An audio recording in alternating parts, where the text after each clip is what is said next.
Welcome to the Modeling Lifestyle, where we celebrate how modelers have embraced their modeling and friendships as a lifestyle. We discuss how modeling can become a life passion and lead to lifelong friendships. The goal of the modeling lifestyle is to preserve the modeling and interests of leading modelers and the modeling industry. The modeling lifestyle is sponsored by NGMC, who believes that through bringing hobbyists together with both information and modeling, the hobby will grow stronger with more model builders than ever. NGMC, which started as narrow gauge modeling company, is focused in 1/4 inch scale across hobbies.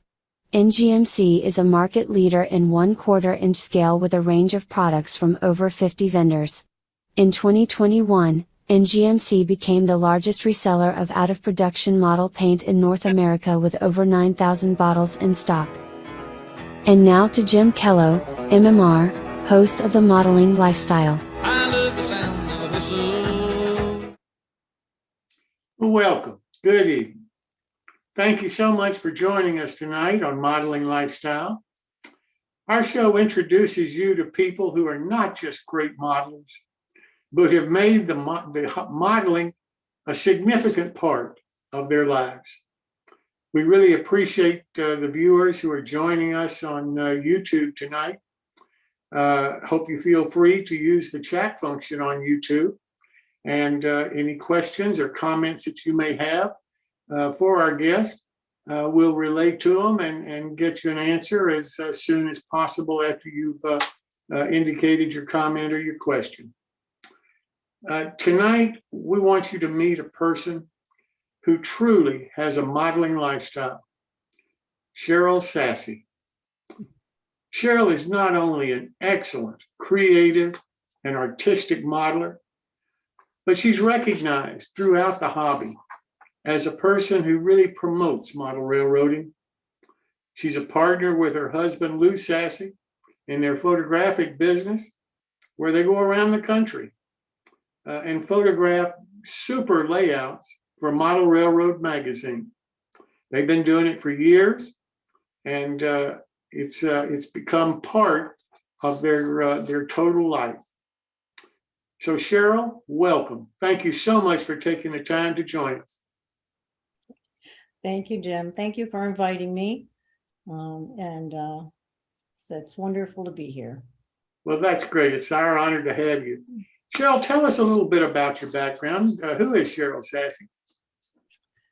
Well, I was born in Gloversville, which is a small city in upstate New York, and it's known for its leather industry. And there's a picture of the town here with the Glove Theater. It was quite a bustling town in its day. We even had a premiere, a Hollywood premiere at that Glove Theater. It was Drums Along, no, it wasn't Drums Along Mohawk. Well, yeah, Drums Along the Mohawk with Henry Fonda actually premiered there. And I grew up in a very large family. My mother was one of 9 children. And I had many aunts and uncles and cousins, and most of them worked in the leather industry. And there's a picture of my stepfather coming up next, and his brother and all the boys working in the basement of that leather shop. Lots of leather shops, glove shops, and tanneries throughout the town. It's not a very glamorous job, as you can see, and we never had much money, but we had a lot of fun growing up in the 50s and 60s. And there's another picture of me, my favorite picture when I was about 4 or 5. I always wanted to be Annie Oakley, and that's my nickname, Annie. So I graduated from high school in 1967. And as you can imagine, I didn't want to follow in my family's footsteps of working in the leather industry. So I went down to the General Electric Company, and I worked in various offices down there. I had met my husband, Lou, while I was in high school, and we married in 1968. And we bought a little 700 square foot house in Charlton, New York, and we stayed there for 37 years. And we had 2 sons, Adam and Eric, in the 70s. And I left GE at that time to be a stay-at-home mom. And I went back to GE in 1980, started at the bottom in finance and worked my way up. I was nominated for the financial management program, which I was very proud of, because if you want to be anything in finance and GE, you have to go through the program. So after I graduated, I actually taught some of the classes because I always loved teaching. In the 90s, our oldest son, Adam, married and had 2 children, Joshua and Heather. And our youngest son at that time moved to Colorado. In 2000, I decided I was going to learn how to ride a motorcycle, believe it or not. My husband, Lou, had ridden since he was about 25. And so I passed the safety course and got my own Harley. This is a picture of my Harley, and I'll talk a little bit more about that in a second, that picture too. So I put over 60,000 miles over 20 years, and we were Annie and Chopper, and we had a lot of great adventures. In 2008, our oldest son and family moved to North Carolina. So in 2009, after 32 years with GE, I retired, and we moved to North Carolina too, to get away from the snow and, of course, be close to the family. Our youngest son at that time, Eric, had moved back to New York and is now married and has 2 twins, one boy and one girl, Jaden and Melina, and they'll soon be 1 year old. So after retirement, I did the landscaping, I did gardening, cooking, reading, and of course, working on the railroad. And just recently, here's that picture of me on my Harley. I said goodbye to my Harley. I closed that chapter, which was a very thrilling one, but unfortunately, the drivers are very distracted now. So that's the end of my riding of my Harley. Cheryl, what drew you to become a model railroader? Well, I had never heard of model railroading until I met Lou.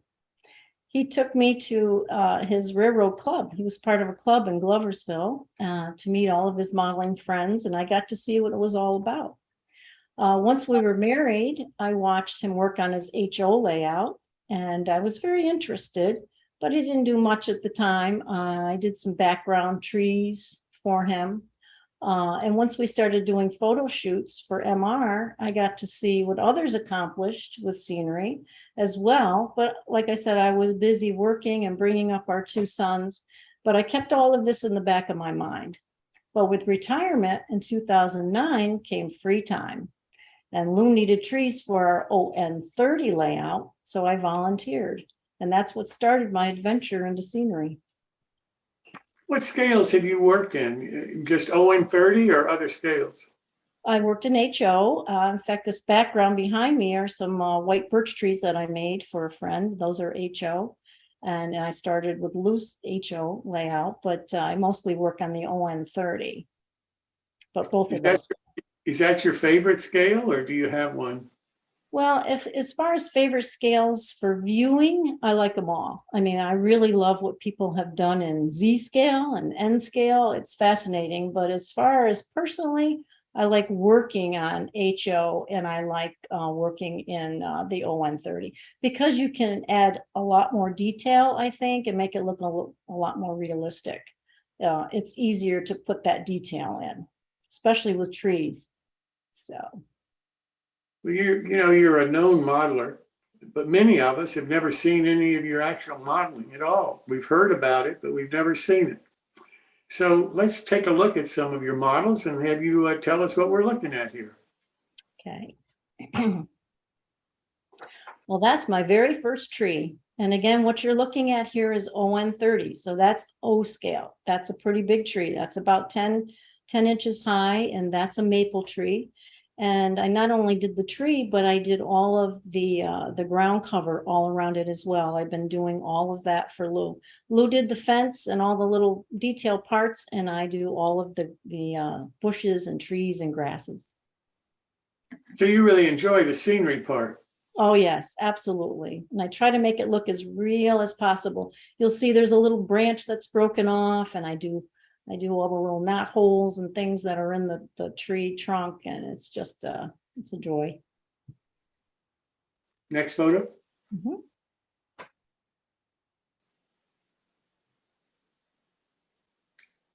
Don't know where the next one is. Don't know where the next one is. Yeah, there should be eight pictures here. It's there. It's there. It's there. Okay. Don't see it. Still the first picture of the maple tree. You talk about making the knot holes. How do you do that? Well, when I do the trunk, I actually use acrylic to thicken up the trunk, which is very pliable and workable. So you can actually take some tools, you can take a little paintbrush, you can take a little sharp instrument and actually just make the knot. And once that dries and you paint it, then you got your knot holes. I'll be darned. Yeah. I've never tried that. That sounds pretty easy. Yeah, acrylic is great to work with. So this is the second picture, and this is the white birch trees. Lou is modeling Maine, and they have the toothpick industry up there, and they use the white birch trees. And we didn't have any white birch trees. So I've made a whole bunch of them, and this is a little grove that I made. Next picture. This one, we have two sides to the layout. One side is summer and one side is late fall, with all the leaves off the trees. So this is the late fall side, and this is an oak tree, which as anybody knows, up north, they don't lose all of their leaves in the wintertime. So this is a big tree that has a tire swing. Lou wanted a tree that had a big branch so he could have the swing in front of the house. So that's what that is. Next picture. This one, as you'll notice, I love to look at nature when I do these things. And as we go along the road, there was a tree just up the street from us that had the trunk was eroding. As you can see here, if you look very closely, the bottom of the trunk is peeled away and the white shows, the gray shows. Again, this is on the late fall side and it's an oak, and you can see some of the white birch winter trees in the background as well.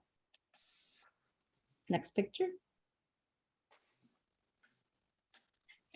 Now, I said I did more than trees. I actually get into the ground cover. This was an idea that I had. This is the foreground that comes up to the front of the layout where the fascia is, and it was just plain grass. And I saw this picture in one of Lou's books on the Sandy River, Rangeley Lakes, that had a wire, had a fence with the barbed wire on it, and it had a little swampy area. And I said, that would be perfect to put along the edge. It would add a lot more interest.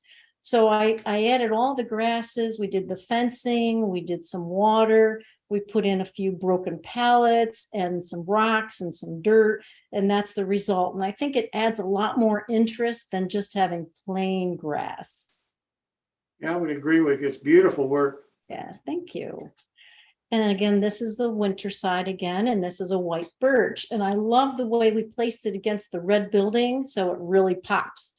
And it's really tough. I use pepper grass. A lot of people call it pepper grass. I think it's really sesame bloom. And when you pick it off, when you pick off all those little branches, it makes it, or all those little flowers, it makes it fuzzy. So it's really tough to actually get it to look like individual branches. You actually have to take scissors to it and cut most of that off, but not all of it, obviously. And then this is the end result. And I just love it up against the red building. Unbelievable. That is just outstanding. And this is a picture, again, coming through with the winter birch in the back and the oak trees in the back. Just more on the winter side. I think that was 8. Is that 8?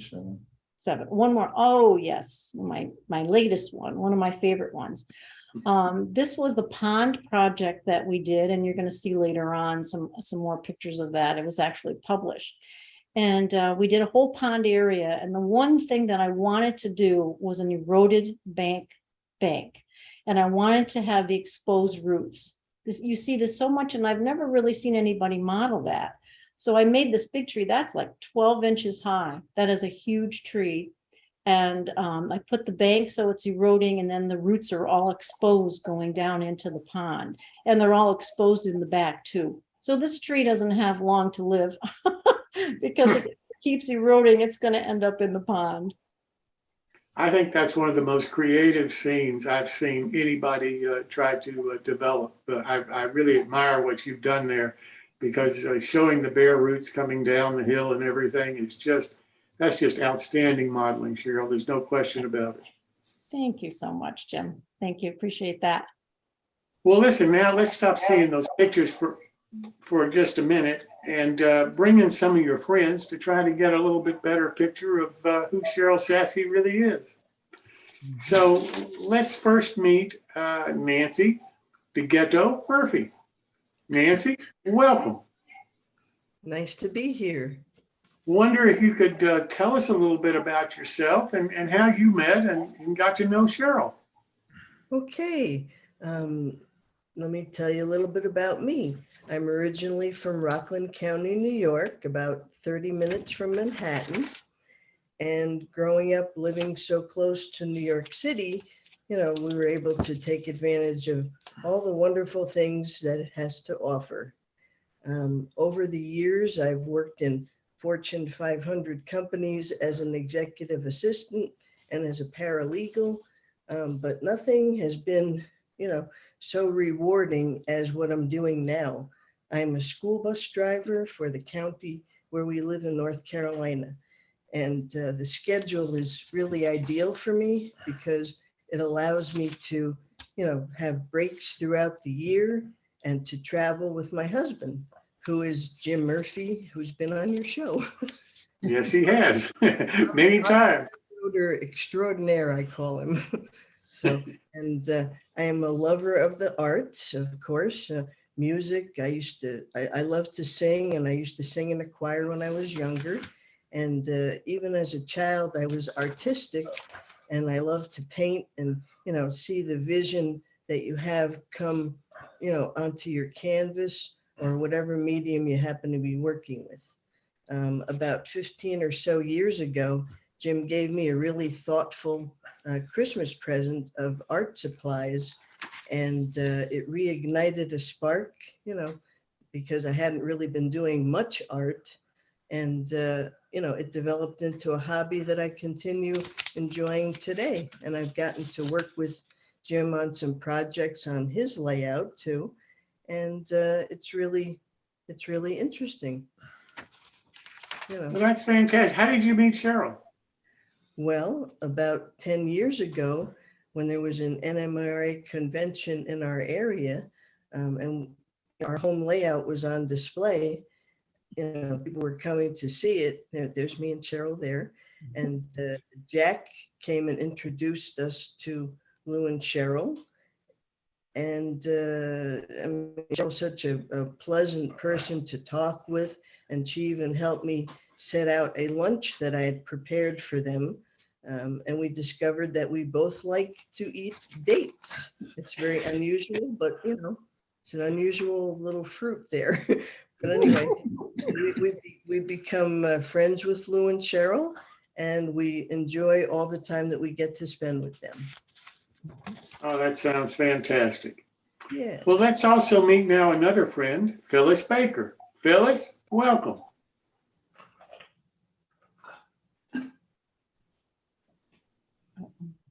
I think you're muted, Phil. Okay. There you go. Welcome. Thank you. It's nice to be here. Wish we could all be in person, but it's amazing that they have all this wonderful technology. So I met Cheryl. Well, I guess I'll start back. I live in Arizona, Scottsdale, Arizona, and we're on an acre. And so we do a lot of gardening, dig up plants, give them free to the neighbors or anybody who wants to, free to a good home. And my husband on the lot, since we had size, built 1,000 square foot train room. And so I wanted to see him once in a while because he lived here and I lived in the main house. Joke. And so he bought me 1,500 people to paint. No. Bought you 15 boxes with 100 each. Oh, a lot, too many.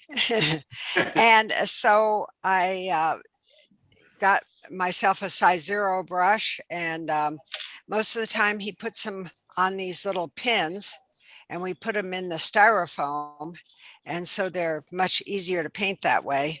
You don't have to do a base coat, because otherwise if you're touching them, trying to paint them like this and hold them, your paint's going to slip and you're going to have to do a base coat, let it dry, and try to handle them, which is more difficult. And so this is one guess I have to put it up like that. That's already painted.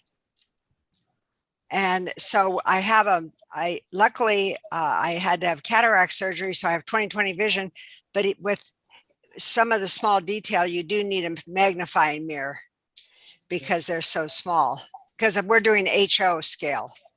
Ah, So the first one that I did was a worker on the railroad in jeans. And so I took it over and I said, well, how's this one, honey? He said, oh, it's great. And then he took his knife and cut the hat off. He said, could you make that hair? Because in the 40s, they didn't have hard hats. So I said, okay, well, we have a little issue.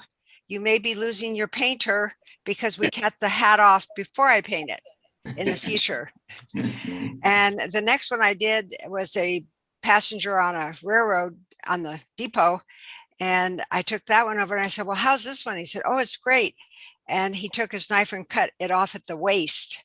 I said, I just spent 15 minutes painting the shoes and the pants. And I wish I had thought about keeping them and putting them like someone working on a car, you know, with the legs coming out, but I didn't think ahead. So I said, okay, that's it. I'm done. You just lost your painter. And then he bought me another couple boxes of half people. So that took care of because he said, oh, I needed to put in a passenger car. So then he bought half people for the convertibles and the cars and so on. So that kind of solved our problems. well, it sounds like you've been awfully busy. Yes, because like this picture right here, he said, well, okay, so the picture below with the bus and the shoppers, he said, well, I need 50 shoppers for downtown. So, you know, that's all the shoppers there. And even a little kid with skipping. So, you know, you try to have a variety. I look in some of the books to see the colors that, you know, to get ideas so they're not all, don't look alike. And you have a variety. And then we have fishermen and the tubers in the river. And then here's some people on the dock loading the apples from the Yakima apple factory. And here's a photographer that actually works. The camera flashes when you push a button, and he's taking a picture of a dog in a sidecar of a motorcycle way before the nice one Cheryl had. And then these are people they're on a platform. They're putting the ice that used to keep the reefers cold when you were moving vegetables and things. So they're pushing ice cubes, which are a little hard to see, but the big blocks of ice. So you can see them right here. And there's some little kids on scooters and on those soapbox derby, and then passengers with their suitcases. So you try to get detailed, not quite as detailed as Cheryl probably with her roots and things, but it's,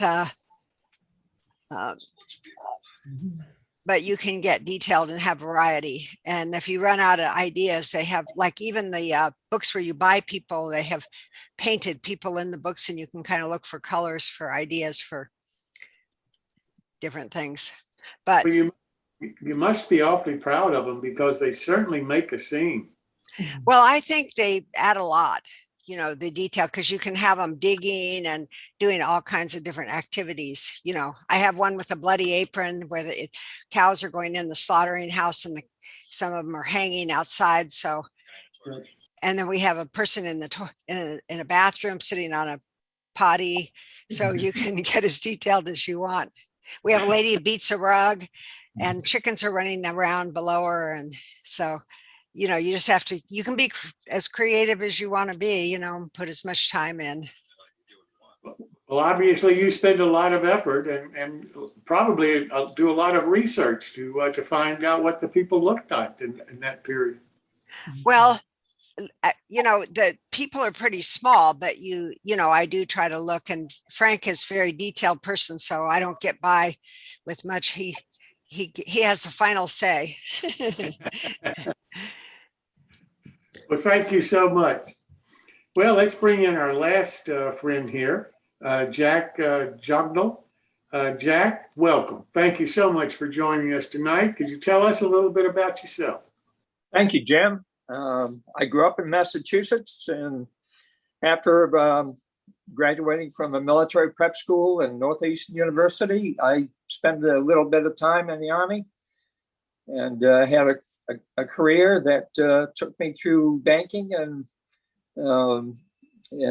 commercial real estate, and it afforded me an opportunity to visit virtually every state. I've been to 47 states and countless cities. So I got to see lots of railroad structures all over the place. I've always been interested in trains. I had one almost tragic episode, but kind of funny when you look back at it.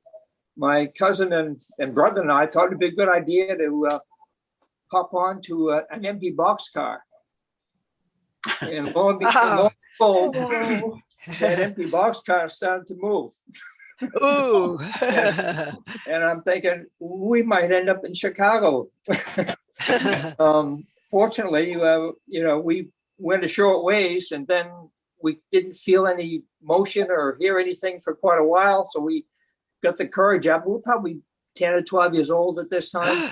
And so we looked out the door and found out that we just moved over to another siding, and the switcher took off. So we got the boat there, and I've lived to tell about it. So in terms of my model railroading, I've been really more serious about the hobby probably the last 10 years or so. And I do volunteer work for the Boston, Maine Historical Society. I proofread for 3 newsletters, hobby newsletters, the local, the Herald, and the B&M Modelers Notes. And I've been a clerk for our division, and I've been a director for the Mideastern region for 3 years, and newsletter editor for the Herald as well as the local MER newsletter. I was co-chairman of the 2016 convention that Nancy referred to earlier, where we got Lou and Cheryl involved. And I'm co-chairman of the upcoming 2024 convention in Durham, North Carolina. So I've been quite active. You should go to that one. Pardon me? Yes, we get to see it. And the way we really met, that's your next question, I guess. We met. Here we go. That's me visiting Cheryl. Fortunately, I only live 40 miles from her, so I get to see their layouts and meet Lou and Cheryl, on a more or less regular basis every year or so. And so it's always great to see the progress that they've made, and watch their articles in the Model Railroader and other related magazines, and then see it all live. So, and they're always good at providing some tips and putting clinics on for us in our division, in addition to the conventions. So they've been very generous with their time and advice. So I appreciate that. When I was planning the 2016 convention, I knew that Lou was in our division, but he was sort of in the background as to the division. We never saw him. So I just gave him a call one day, and he was very gracious and said, sure, I'd be interested. And lo and behold, Lou was a presenter, and I met Cheryl because she was always with Lou. And I should go back a little bit in time. It was actually in anticipation of the convention. He looks like Bill Cushmall. I don't know who he is, Phyllis, but it was the spring of 2013. Obviously, from what Cheryl mentioned, they've been in North Carolina for 5 years then, but they really hadn't done any local railroads for the photography model railroad work. And I was able to set up a tour for them and show them probably a half a dozen full-day excursion traveling around central North Carolina, including Nancy and Jim Murphy's layout. And I think 4 of those layouts either got into an annual or model railroader or the Combat catalog or one thing or another. So yeah, Jim Babcock, Jerry Mersch, Jerry Davis, Jim Murphy, we helped Lou make them all famous. So there you go. And pleased to say that in recent years, in recent clinics with our division, Cheryl has stepped out into the limelight. She had always been behind the curtain a bit, dealing with lighting and technology and assisting Lou, but now she's star of the show in her own right, with her own bylines and some, I think you've got what, 3 bylines now in Model Railroader? I think 3 or Somewhere. 4 have been published and they've got plenty more in the queue. Yeah, good. So we get to see you coming up in the future. Yeah. So that's fantastic. And so that's pretty much how we met and a little bit about me.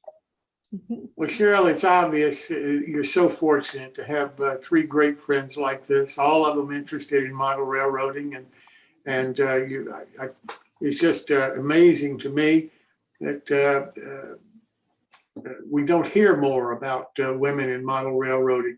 It is like Jack just said, in a lot of cases they just seem to be in the background, but it's obvious.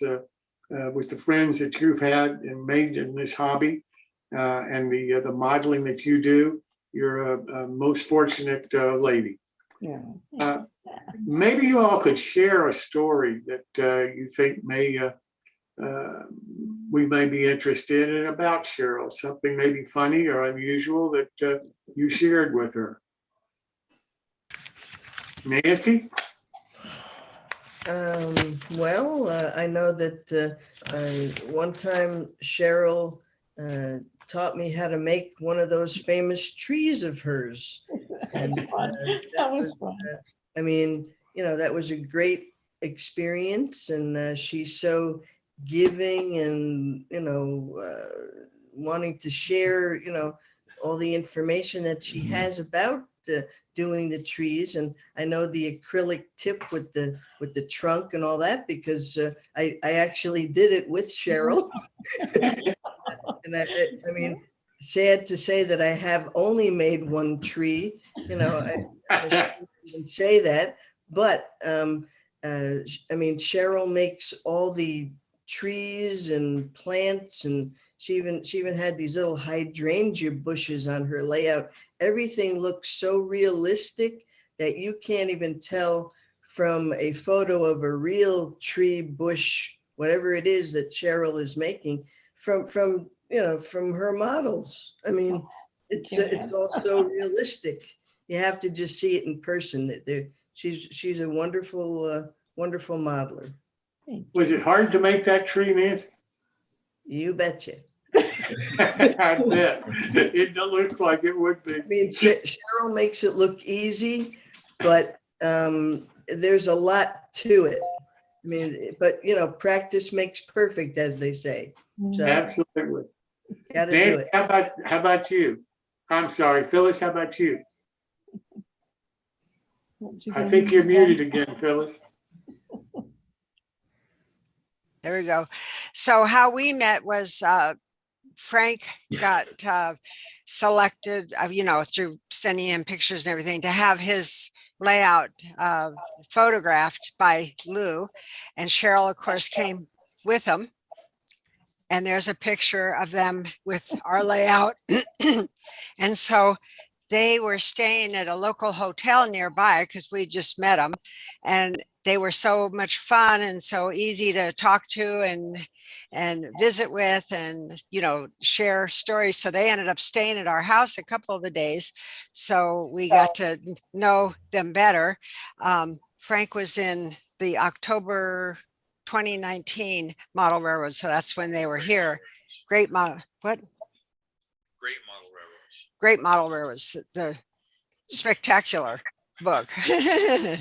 And so we're hoping that he's working on industrial area now from Philadelphia, sort of the steel mill from Pittsburgh. And so we're hoping, and Lou and Cheryl are too, that maybe he'll get this finished pretty soon, and maybe he'll get in another, and they'll have to come out again, stay with us when the weather is nice, not so hot. And I'd like to learn how to make one of those trees. I'm sure I wouldn't have the talent to be as good, but it's always good to know how to make trees for sure.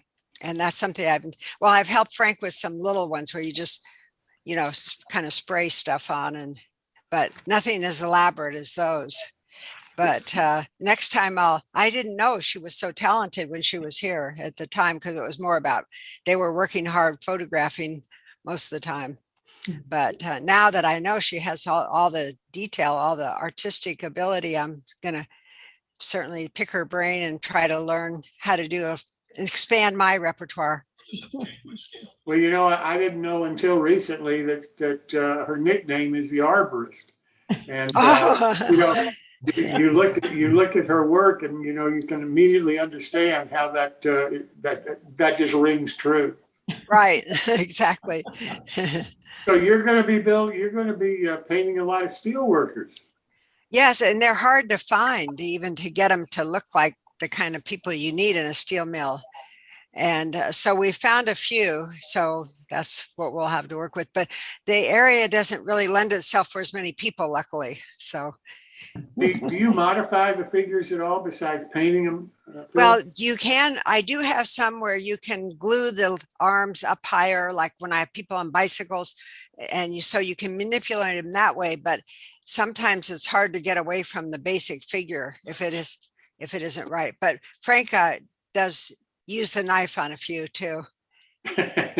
But like this one's a roofer, and so he's got a certain kind of hat on, and it's hard to see, but he's got, like, he's holding the rope, or what do you call that stuff? Yeah, rope. And so he's got a certain kind of glove on for roofing. So sometimes you can't get away from what you need, but sometimes you can modify them. Jack, how about you? Well, Cheryl, she had an interesting story with me recently. You saw photographs of Cheryl on a motorcycle a little while ago. Right. Well, when she first got rid of the training wheels and was learning how to ride a bike, she ended up in a ditch. Oh, Around the corner. that would be me. Wet day, high grass, no injuries. She didn't destroy the motorcycle. But one thing that it showed us and taught her, of course, is that she's tenacious. She stuck with it, and she had the courage to persist and master it, and that reflects her personality. She just wants to learn, and ties into her interest in teaching, but she's persistent. She's determined to do something. She's going to figure it out and get it done. Well, I'll tell you, again, Cheryl, you're so fortunate to have friends like this. I know. Cheryl, besides your modeling, I also understand you're in charge of the lighting and all of the technical work that's involved in the photography that you and Lou do with the model railroads around the country. Mm-hmm. How did you all get involved in that? How did you get that part of the work in your life? Mm-hmm. Well, Lou been doing model railroad photography, the shoots for MR since around the mid 80s. And he took his friend Dick Elwell with him because I was working full time. But then I decided to take some vacation time and help him out, since we always do everything together. So I said, well, I could take vacation time. We could take long weekends, and I can come along and help you out. So I help with the equipment. I set up the lights, the computers. I hold the backdrops. There's a picture of me, doing whatever I need to do with the lights. And I do all the gaffer duties. And but then I also get involved with the layout owners. Okay, this is a great experience for them. It's an honor for them. They get very excited, and some of them need a little help to keep them on schedule.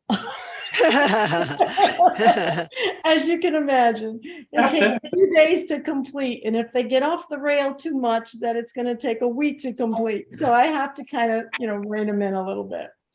And sometimes they're not too keen on writing the captions or the stories, so I help them out with that as well. But we've met so many nice people during these shoots, and we've made so many friends, like Phyllis and Frank, and we've just met so many lovely people doing this work.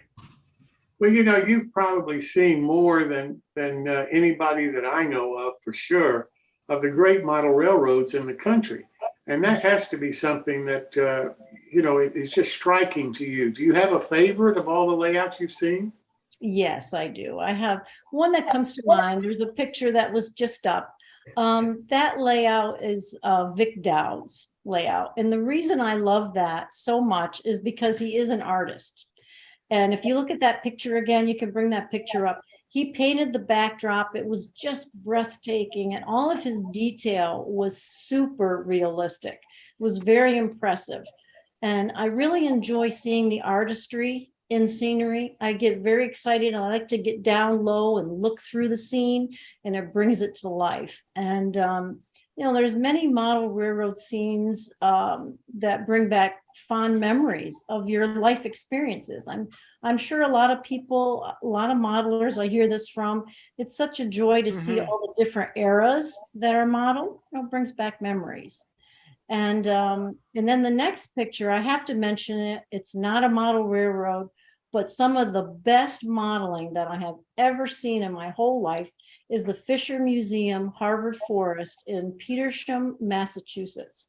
There are 23 dioramas that feature forest management, and they were done in the 1930s. And they're huge scale.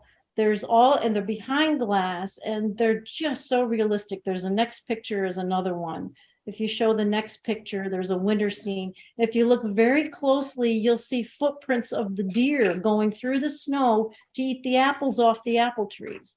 And all the little bushes. I mean, it is, I could go back day after day after day and study it. It's phenomenal. Anybody gets a chance to go see it, you've got to see it. Now, where is that, Carol? It's in Petersham, Massachusetts. It's the Harvard Forest. Giving my sheet back again. It's the name of it is Fisher Museum, FISHER Museum, Harvard Forest in Petersham, Massachusetts. Well, I'd love to be able to see that. It just looks fantastic. Oh, you just can't, and it's free. It's absolutely free. I like. He saw it. Did you see it, Nancy? Oh. Jim said he saw it. Oh, it's fantastic. He liked it. Well, Cheryl, let's go back and see some more of your modeling, because while that may be great modeling in the museum, I'm impressed with what you're doing. So tell us a little bit about this. Thank you. Well, this was another idea that I had. You don't see this too often. I wanted to do a stump, an old stump that was hollowed out, that had just fallen over. So I actually took a real piece of wood that looked pretty decrepit, and then I took a screwdriver, a little small screwdriver, an X-Acto knife, whatever I could to it, hollowed it out some more. And then I painted where I had, gotten some new wood. I had to paint that. And then I made the roots to blend in. And then, of course, I planted it and put all of the bushes around it. So that's a dead stump tree that had fallen over, and they cleaned it up, but they left the stump. Just beautiful. Thank you. Next one. And I got into pine trees. I was doing all of the hardwood trees, and I didn't want to do pine trees because we had some already that were done by Sterling Models.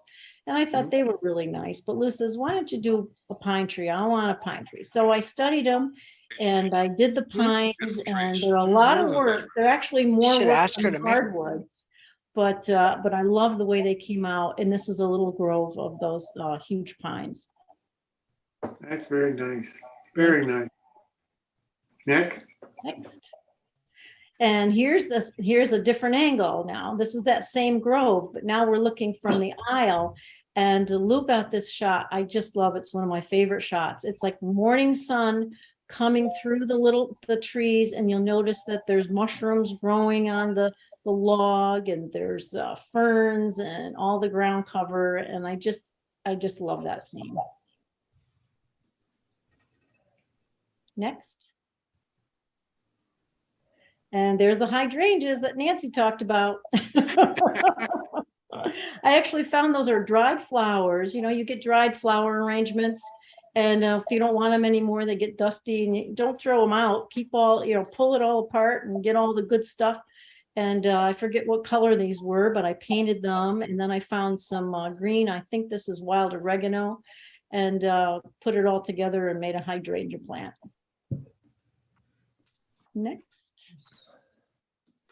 Okay, this one was, again, I like texture. I like to make the scene more interesting. What this was originally is just grass from the static grass. That's all it was. Look at this grass. Very plain. So I Yeah. said, I want to make it a field. I want to make it field grass. So I took, I forget who makes it, but there's a mat that you can buy that's got tall grass on it. It's either Woodland Scenics or Scenic Express. Building to the right. And I take it and I pull it apart. I only pulled apart the pieces that I wanted. And then I take actual natural grasses, natural twigs, and put them all in, and made this field grass. And then I actually, since some of it was a little bright, I actually watered down some earth paint and actually dribbled it all on and dulled it down. And this was the end result. There's going to be the next picture is another angle of that. So this is from the other side, but you can see it's no longer just grass. It's now a field, which I think is a lot more interesting to look at. The real material that you use, Cheryl, do you do anything special to it before you use it? No, absolutely not. We found some grass in upstate New York, and alongside the road, some of it's perfect. And the little twigs that you find no, I don't do anything to it at all. I do use some of those grasses, again, from Woodland Scenics or Scenic Express. It's the tall grass that you have to cut, but I don't use big clumps of that. I use just a few. It's very hard. You just put a little bit of wood glue or white glue on it. And after you've got the tall grass in there already and all the sticks, it's very easy to just take the glue on the end and just put it in with either tweezers or your fingers, and it sticks and it will dry and it's fine. You just have to be careful not to overdo it or underdo it. It's kind of, we'll talk about that in a little bit, but you kind of have to judge when to stop. Okay. This is a project that we did. This was actually published. Again, this was a little building that we put in, and it had just grass. Didn't have anything around the building, just grass. So I said to Lou, I said, we need to fix this up. So he added all of the barrels and the ladder and all that stuff. And then I went to work on all the grasses and the ground cover, putting in sticks and stones. And there was a before and an after picture in the article on how you can really super detail it and really bring it to life. Is that 7? That is beautiful. Oh, yeah, that's for something else. That doesn't go with this one. Yeah. Okay. Cheryl, your level of detail that you do is just extraordinary, in my opinion. How do you develop that level of detail?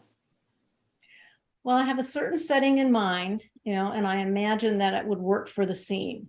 And I'll keep working it until it meets my expectations. An example, that's that next picture, is the swamp grass. All right, I looked at that area and noted that it was indented, and I thought, well, water would naturally collect there. So swamp grass came to mind. Now, this is that grass that we actually found growing along the side of the road in upstate New York, along with some other twigs, because it's very fine grass. So as you plant it, practically one blade at a time, you're going to have to put in some of the sticks to hold it up. And then when you're done with that, I use all the natural materials. I mean, Lou has a treasure chest of stuff that we've collected over the years, all real things. And I add dirt and rocks of various sizes, and the sticks that have, in the bottom of your branch box, you got a branch box. In the bottom are all the little pieces that come off. Well, those are great to spread around. You'll notice all the little twigs, and all this detail, I think, just makes it look so real. Cheryl, we have a viewer that's asked a question. The structures that are on the list, are they scratch built or kits? Yeah, those are Lou. He has a guy, Rich Cobb, that will scratch build it, and then Lou will super detail it afterwards. He'll weather it more, he'll add things to it. So most of the structures are scratch built. Okay. How important for you is the research and the photography of real life to your modeling, Cheryl? Yeah, it's real important. If you pull up the next pictures, you're going to see the first thing that I do when I create a tree, for instance, is I study nature. Okay, so if you look at a birch tree on the left, that's a real birch tree. If you look at the one on the right, that's the one that I modeled. And the first thing you notice about nature is it's not perfect. I keep saying that to everybody. Nature's not perfect. Take a real look at a tree, and if you see that it's perfectly round, then somebody's trimmed it that way. I mean, nature is not perfect. So I study the real thing, and then I go to the internet. And if you look at the next picture, I think that's one from the internet. I'll go there and I'll search for a tree that I want to make. And that way I can keep it in front of me. I can keep it close at hand so I can keep referring to it. But in nature, I take pictures as well, but I keep it in the back of my mind.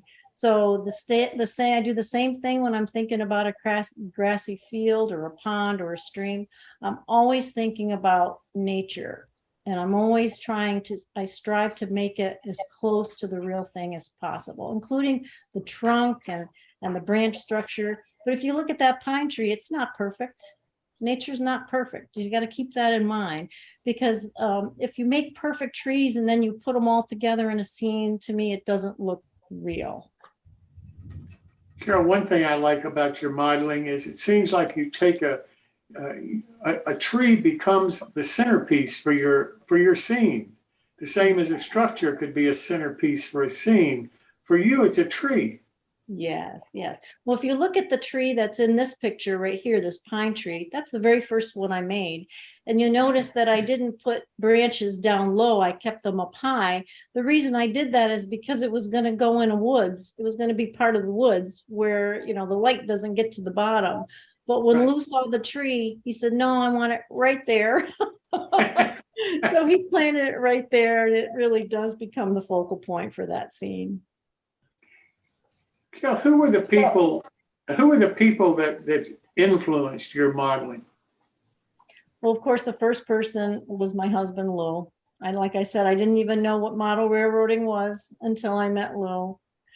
And I watched him and his friends, make trees and do scenery for 30 years before I even started to try. So he encouraged me to develop my artistry, and I did just that on our 0130 layout. And like I mentioned before, doing the photo shoots, that's allowed me access to hundreds of modelers. And all of these people influence you in one way or another. There's always something to learn. You just listen, you ask questions, and then you try it out. One of the things that I hear all the time is that people are scared to ask questions. If they don't know the person as a friend already, and they see them and they see their talent, they're afraid to go up and ask them for help or ask a question that might help their modeling. And I think that's just too bad. I wish the hobby was more open, where people didn't have that fear of being able to go to somebody and ask them a question. Yeah, don't be afraid to ask. That's how you learn. Absolutely. I understand that you've developed a lot of these techniques, though, yourselves. How do you do that? Well, going through the journey of modeling, you improve your techniques as you go along. The first trees that I made, they were pretty good. Lou praised my efforts. Otherwise, I wouldn't have kept going. But the longer that you do something, the better you get at it. Those first trees, as great as Lou said they were, I thought they were crap after a while, and I put them in the background. So now they're in the background. So like I said, you change your process, you make things easier for yourself.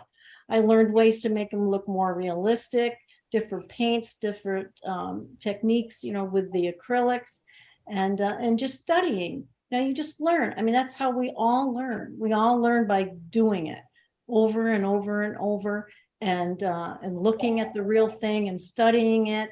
And we've had, several articles published now, and we've got several more in the queue. So these are the articles that I've had published, so other people can now learn from them. There's the white birch trees. And if you go to the next one, There's the hardwood tree, the maple tree, and how to do that. And I explain it, all the techniques. And of course, the last two are their latest one on the pond. And there you'll see that tree with the roots again. And by the time, you know, this one came around, my techniques had improved greatly. So. How do you decide when a model is finished and it's time to move on to the next one? Well, like I said, nature's my guide. Okay, so I know what I want it to look like. I know what it looks like in real life. And so I keep going until I get close to that. And also, when I think I'm done, Lou, I said to Lou, take a picture. He's the photographer. He takes a picture of the scene. We put it up on the big screen.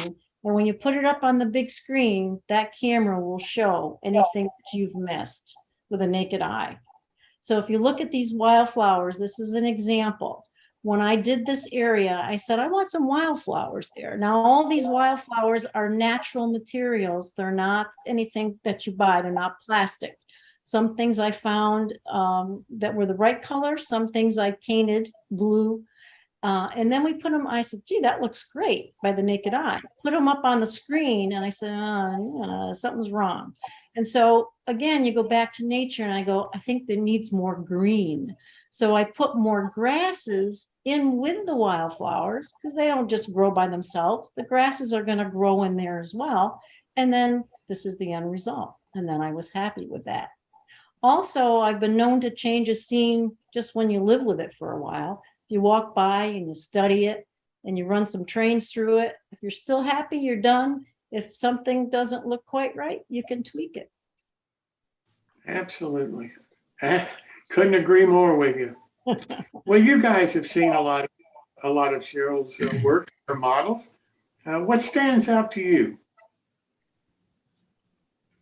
Nancy, how about you?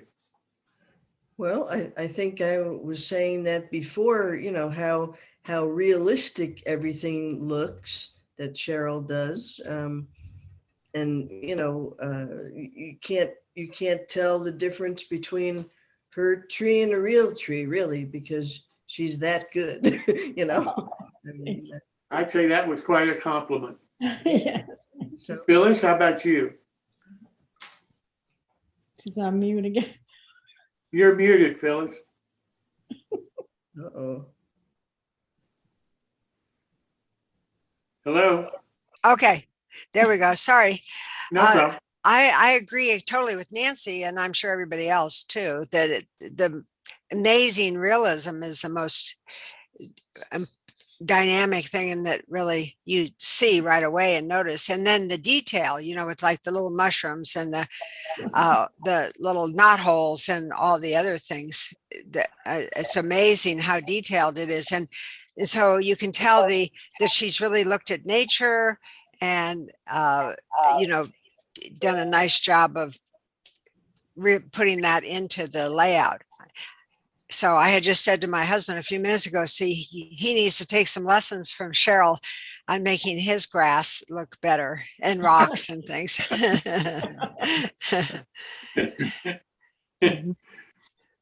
Jack, how about you?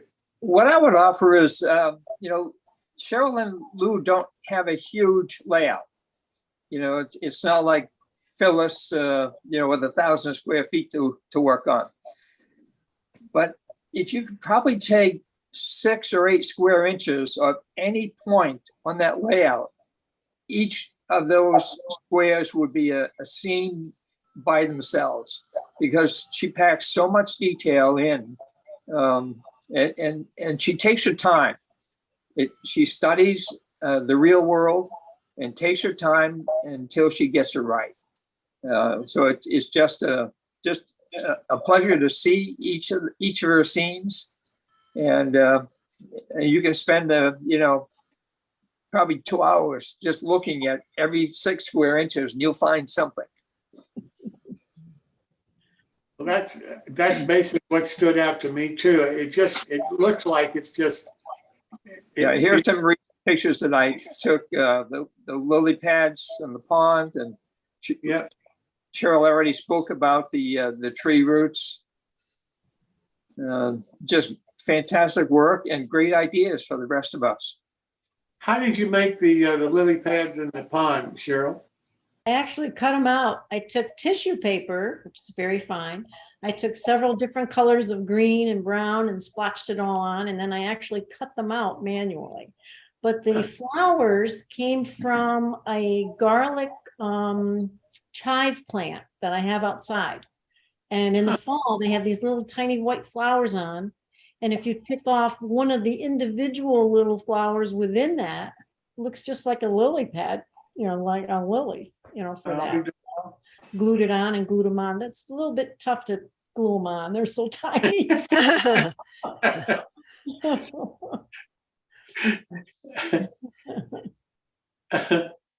Well, they're really, it's gorgeous scene. It really is. Thank you. Cheryl, to me, at least, your modeling looks like it's a piece of art. It's a piece of sculpture. Do you view it like that? Yes, I do. Absolutely.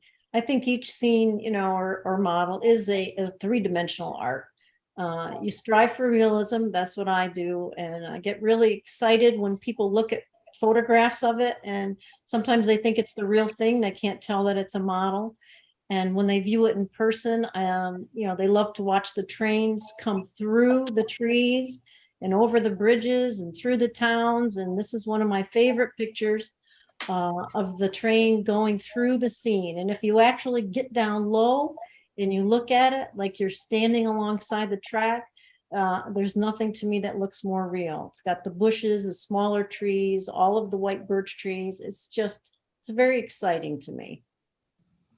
Well, I would agree with you. It just looks fantastic. How much do you think art really plays in modeling? Oh, I think it plays a lot. If you think about an artist, when they paint a picture, they hope that the people viewing that piece will understand the meaning. For me, modeling a scene for a railroad is just like that.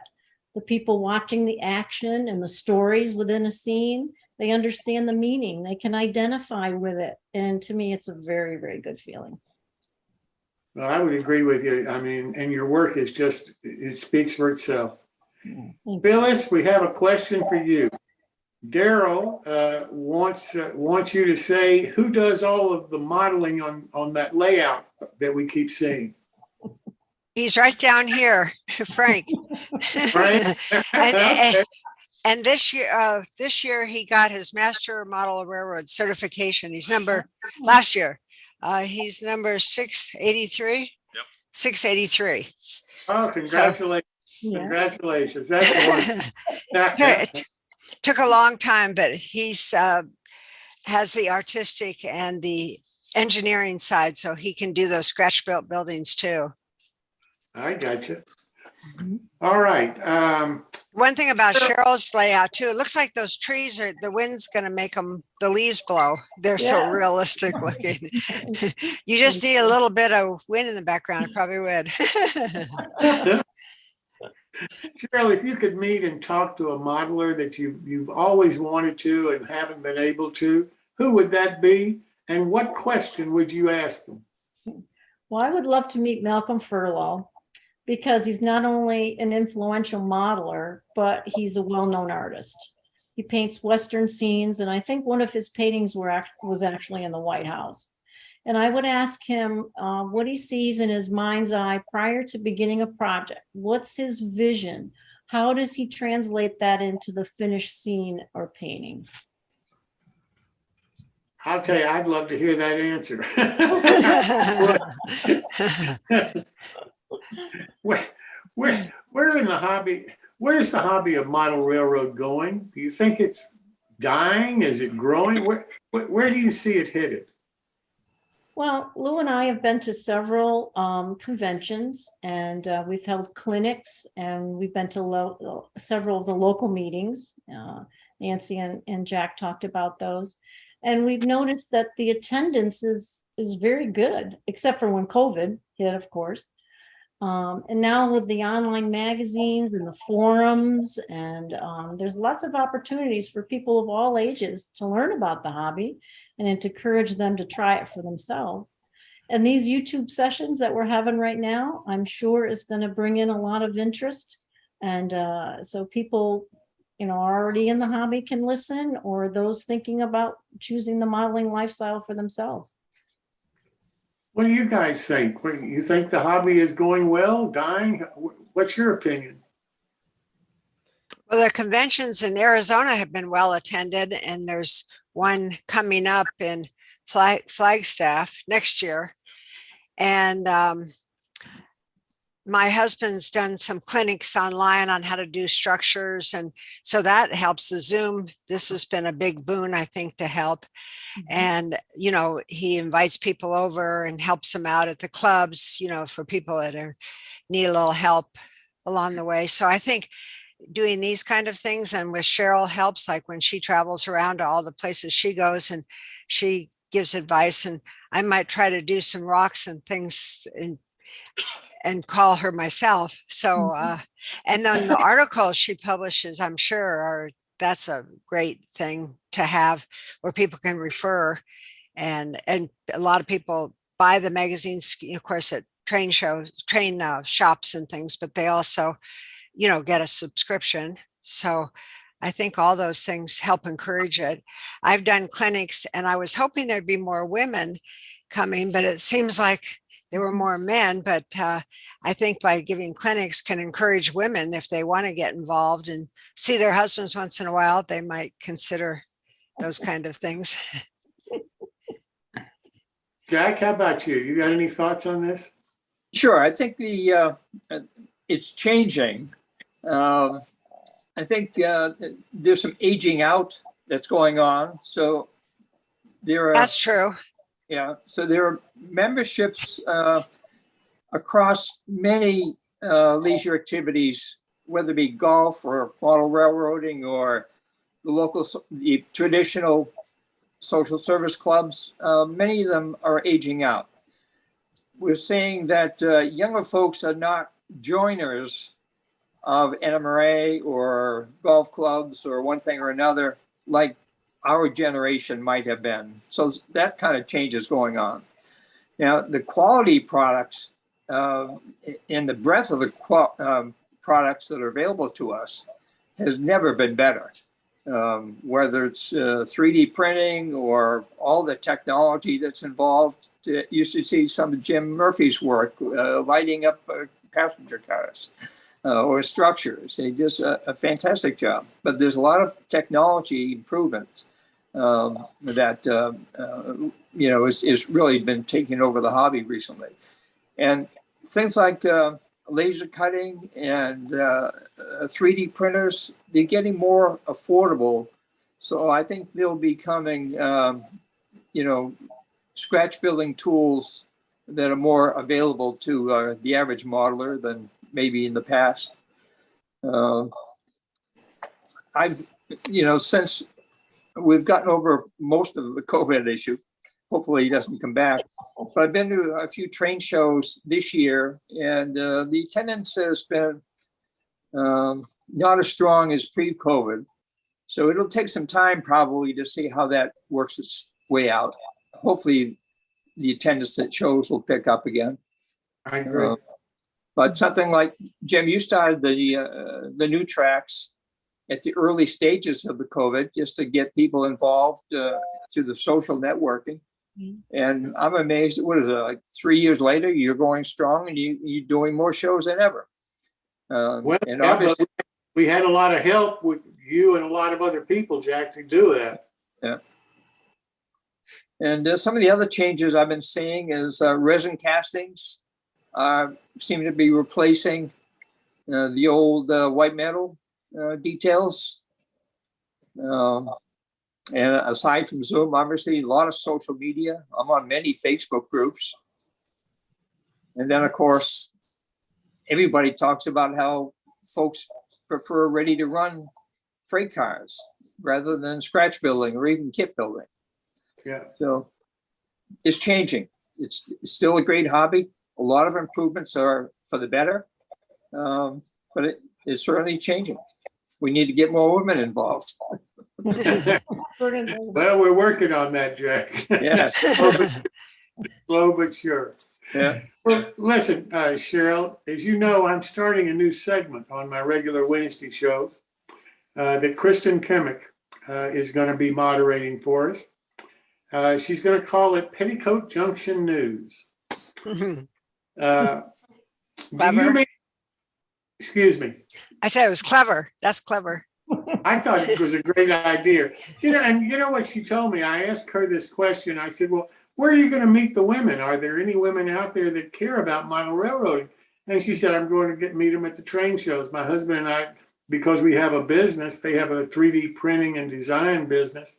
So they go to a lot of shows. And she said, it's amazing. I'll meet 5 or 10 women every show I go to. They just, you may not hear about them, but they're all over out there and they're interested in the hobby. But it's just a question of finding them. And that's kind of the question that I'm asking you all. Are women interested in this hobby? And if so, how do we find them? How do we get them to become visible like you all are tonight? Well, we've met, Lou and I have met because we've done hundreds of layouts and we've gone to the conventions and we do clinics. So I've met a lot of women that are interested in the hobby. And after we do our clinic, a lot of the women with their husbands or with their partners will come up and talk to me. So either the husband says, well, I'm going to get my wife to build a tree, or the wife will say, well, I should do that for my husband. Or I'm going to, just like Phyllis was saying, I'm going to do those things, for our layout. And it gets them interested, so, and as far as the show goes, once these women show an interest, we can give them the information on the show and hopefully they would maybe want to participate. So that's at least how we can find them. Whether or not they want to show up and participate is another story, but at least we can find them and bring it to their attention that the show is out there and try to get them interested. But the thing about it is, and you said a little bit ago, you keep learning. You see other modelers, you see what they do, you see how they do it, and you learn a lot from them. And the women in the hobby have a tremendous amount, in my opinion, to teach about how they do things, and the process that they go through, and the scene that they see through their eyes. Right. I think all of that and the artistic touch that they bring to the hobby, I think that's important for modelers to learn. Now, how to reach the ladies that have that skill and convince them that this is something they should participate in and share their knowledge and their modeling. I'm struggling with, I'll be honest with you. Yeah. They tend to be shy. They they don't want to come forward. They want their partner to have all the glory, and they're interested in it, but they just are afraid to come forward. So that's where we're going to have to work on it. Okay. I've been in where, folks like Kathy Millat, Leslie Eaton, both master model railroaders, were presenting clinics. So they're out there, but not a whole lot, just a few. Yeah. And we have Mary Miller in our region, who's a master model railroader. Okay. And Michelle Chance down in Charlotte teaches a lot of clinics. So there's a few. Yep.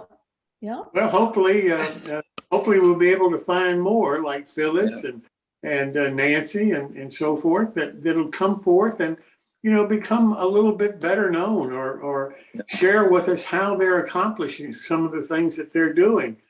Painting figures, I'd love to be able to do it. I'm probably the worst painter in the world at trying to do it. So I could use a lot of help with that. Well, one thing about that was the picture was just before that they just showed was at the conference when I was doing a clinic. And my sister kind of laughed at me. She said, you really have to have a clinic. I mean, it doesn't seem like it's rocket science to be able to paint a person. And I thought I would have more women. And you can see I just had the lady in front. Yeah. But the men were so funny because they said, I've had all these people all these years and I've always been afraid to try it. And so Frank would make little things where you put your yogurt cup in there with the hole in it, just styrofoam, and then it keeps your water from spilling or anything.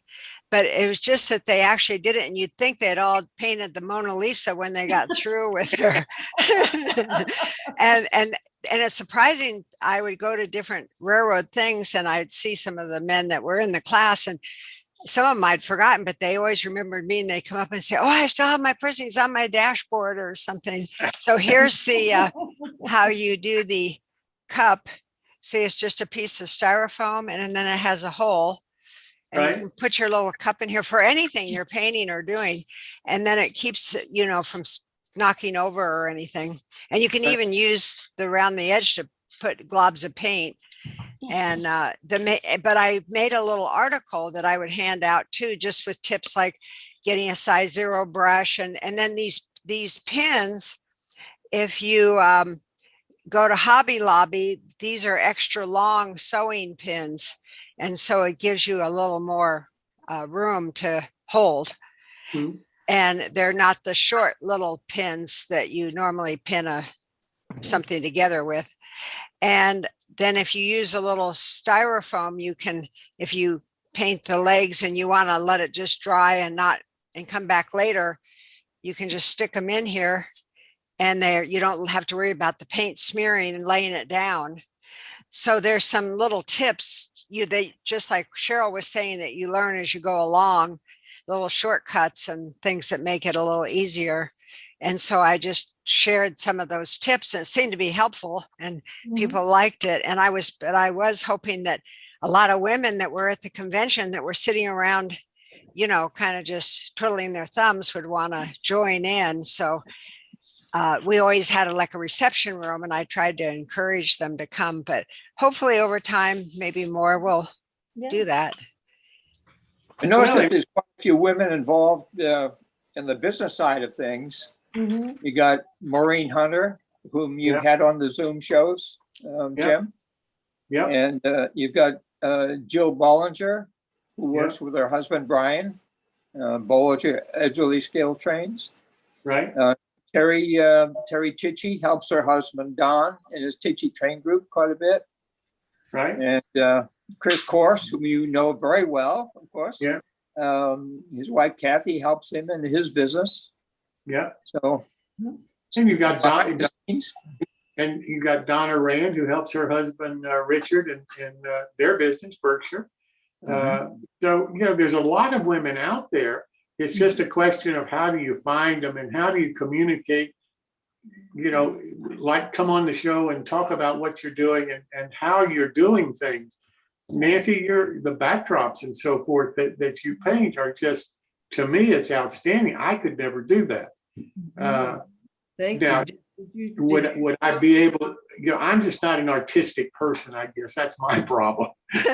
So did you show the picture, the backdrop, and then the chickens and clouds that I did? Okay, this was actually one of Richard and Donna Rand's horses, I believe. Yeah. I also did a picture of, I also did a couple of mules from their kits. But this was the horse that I did for your guys. Bill Davis has been on your show. Did it for him, and he really liked how it came out, and he was going to use it on one of his scenes. So I was, you know, I was happy with the way that came out, and I added the little detailing on the hat, and Jim put some flowers on it. And the chickens. And did you show the chickens that I did? He also wanted me to do chickens, and I think I really got a good lick at making those look real. I don't know. I mean, you have the chicken photo, but I don't see it. But if you could find that. Oh yeah, there it is. They were a lot of fun to do, and I used quite a few different colors on those. Yeah. To really bring out, you know, different. I actually looked up photos of chickens, you know, different breeds of chickens, and kind of just went nuts there with the chickens, but they came out good. And I don't know if you saw if Yeah, okay. The backdrop, I actually used Thomas Cole's Oxbow painting. Thomas Cole was the founder of the Hudson River School of Art, and I used his painting as a reference when I did the background here for, backdrop here for Jim's layout, and he wanted it to look like an area of the Berkshires where he grew up, and it's actually an Oxbow in Northampton, Massachusetts, near Mount Tom. And It's just beautiful. Well, I could produce something like that. Just don't quite, no way I could do it. I mean, I'm literally in the clouds on another model layout. It asked me to do clouds in this huge room. So I did the whole room full of clouds, and it was great because I was able to move around because most of the layout had not been built yet. So that was really fun. Yeah. Well, listen, what advice, Cheryl, what advice would you give to a new modeler coming into the hobby? Well, I would say to a new modeler, do not be afraid to take the first step. That's what we were talking about before. It may not go as you hoped it would, but your skill will definitely improve with practice. Don't be discouraged, have fun, and enjoy what you're doing.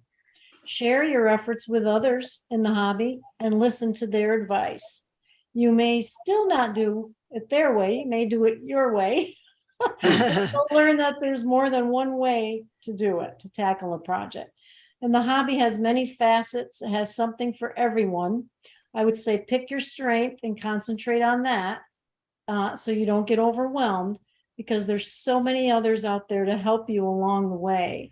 And I think that's so true. We just need to help each other out. All right, makes all the sense in the world to me. How about anybody else? You all have any comments for a new modeler? Yeah, just read and research and network with other folks. I'm a big proponent of NMRA, as I know you are, Jim, and Cheryl. Everybody on this Zoom is. Social media, YouTube. I go to YouTube quite a bit, but get out of the chair and eventually get away from the computer. No offense on the Zoom here, guys, not yet. But yeah, Dave Lynham, MMR, years ago said, Jack, just don't be afraid of getting your hands dirty. Just get in and do it. Let's do it. So you've got to convert that study into action. Let's do it. Yep. Phyllis, Nancy, you got any comments? Well, if you just meet people at the conventions and go to layout tours and stuff like that, you'll meet women too, and then invite them to the show, ask them if they want to participate, and share your skill by writing articles like Cheryl does, and like the one we wrote too. Yeah, I've gotten a lot of good ideas from going to people's layouts, and I encourage Frank to buy the ones from Germany that where the lady beats the rug, and outside of Denver, their club there has a lady that feeds the chickens, and then they cluck, and it's animated. So I kind of like the animated details too. But you can get as detailed as you want or as simple as you want. I mean, there's some, like you said, there's something for everybody. But I think sharing and getting out and meeting other people, and there's so many different avenues now, just like Jack had said too, from different YouTubes and magazine articles, like from Cheryl and from Nancy. I haven't seen yours, but I'm sure it's wonderful because you do great work. And so I think there's everything is out there. You just have to kind of find it, by talking to people and going to the clubs and seeing what other people are doing, seeing kind of what you like and where, because Frank wanted to do back east where he was from in New Jersey. And so he modeled it, and everybody, my neighbor down the street has a layout that helps Frank. He was an engineer for Honeywell, and he's done 50s, and he's from Philadelphia. So his is from Philadelphia. So everybody has their own kind of era or scale and so on they like. They find out by when they see other layouts, they're kind of know. Some people like the outdoor railroads. You've seen some of those nice ones in California and so on. So. Well, listen, we're getting close to the end of this today. So I'll give you guys one last bite of the apple, so to speak. Is there anything else that you'd like to share with us or share with Cheryl? Nancy, how about you? Well, I can say that, I enjoyed Cheryl's company and also Lou's. And, she's an outstanding cook, an amazing modeler, and I'm blessed to have her as a friend. Really. Fantastic. Phyllis, how about you? Well, I didn't know you were such a good cook, Cheryl. Now you have another project when you come and stay at our house. But I think you just meet wonderful people too. It's such a great hobby from that. So many nice people to share ideas and have fun. And I think it's great for men, because too many men, when they retire, sit on the couch and watch TV, and it's very unhealthy. So it keeps your mind, your body, because you're not sitting, got to get off the couch, like Jack said. And so I think on all levels, it's a wonderful thing. You get your brain working and your creativity juices going, and just socializing is very important too. So it would be nice to get younger people. I know they don't seem to be as interested, but they even try to encourage them at the clubs. I know when they come in and, let kids run the trains and do things. So that's all you can do, I think. Jack? I'd just add that I think Cheryl's just fun to be with. She's very generous with her advice, and she's very in Lou. They're both very generous with their time. They're always willing to share and to teach, and there's never anything untoward coming out of them. They're just very pleasant, very nice people. Thank you. Well, thanks to all three of you for being here tonight. We really do appreciate it. And Cheryl, I will give you the last word. Okay, thank you.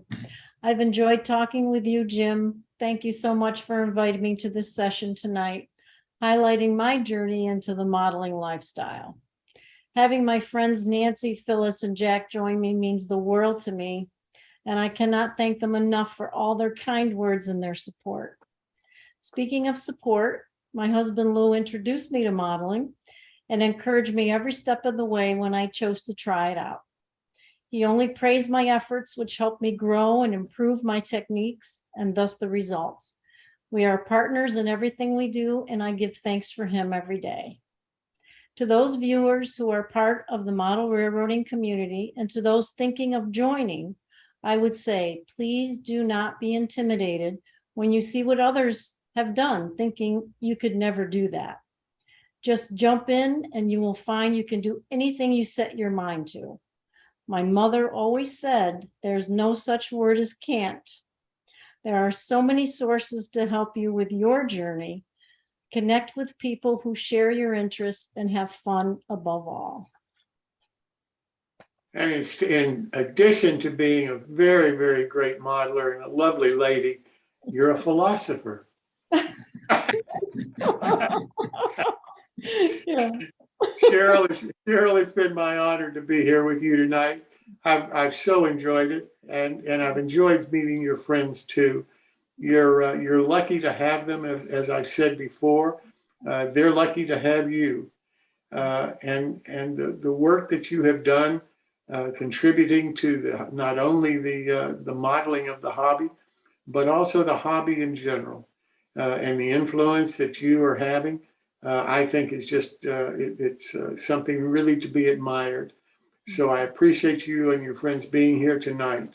And I wish you the best in the future and hope that you continue in the hobby for many, many years to come.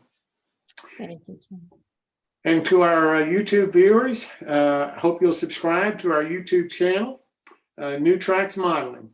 Ring the bell, click all, so you'll get notification and be able to meet and join us for all the future great modelers that we have lined up for our show.